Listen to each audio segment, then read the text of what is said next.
Iran সমর্থিত লেবাননের সশস্ত্র গোষ্ঠী হিজবুল্লাহকে গত কয়েকদিনে বড় ধাক্কা দিয়েছে ইসরায়েল। বিশেষ করে তারবিহীন যোগাযোগ ব্যবস্থা পেজার ও ওয়াকিটকিতে বিস্ফোরণের মাধ্যমে সশস্ত্র গোষ্ঠীর যোগাযোগ ব্যবস্থাকে ভঙ্গুর করে দিয়েছে তারা।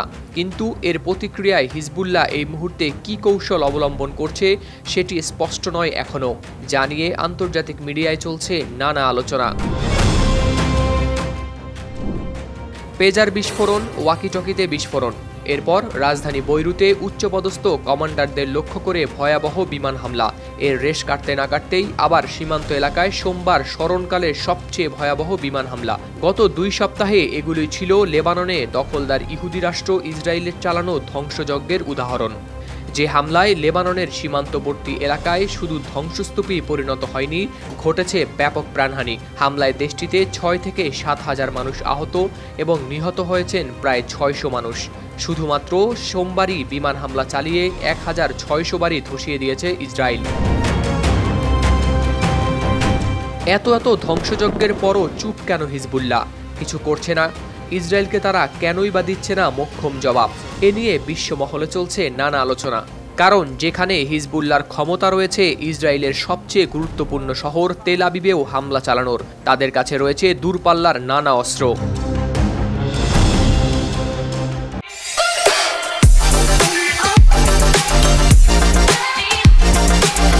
হিজবুল্লাহর পাল্টা বড় হামলা না চালানোর প্রসঙ্গে বিবিসি বলছে, হিজবুল্লাহর কাছে ফতেহ 110 এবং ইয়াখন্দ ক্ষেপণাস্ত্র আছে, যেগুলো 300 কিলোমিটার দূরের লক্ষ্যবস্তুতেও আঘাত হানতে পারে।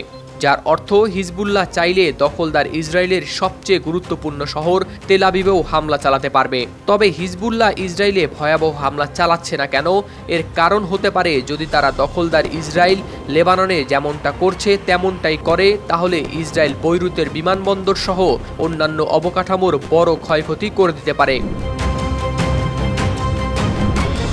ব্রিটিশ সংবাদ মাধ্যম বিবিসি জানিয়েছে, হিজবুল্লাহ আসলে এই মুহূর্তে কী কৌশল অবলম্বন করছে সেটি স্পষ্ট নয়। তবে তারা এই মুহূর্তে টিকে থাকার লড়াইয়ে আছে।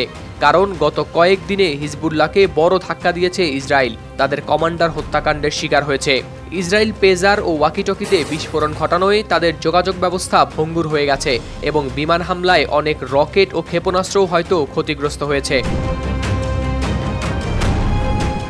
অনেকের মতে হিজবুল্লাহর চুপ থাকার আরেক কারণ হতে পারে ইরান। তারাই হয়তো আটকে রেখেছে হিজবুল্লাহকে। কারণ ইসরায়েল যদি কখনো ইরানের পারমাণবিক অবকাঠামোতে হামলা চালায়, তাহলে ওই সময় হিজবুল্লাহর কাছে থাকা এসব অস্ত্র প্রয়োজন হতে পারে তাদের। হাওলাদার শামীম, RTV।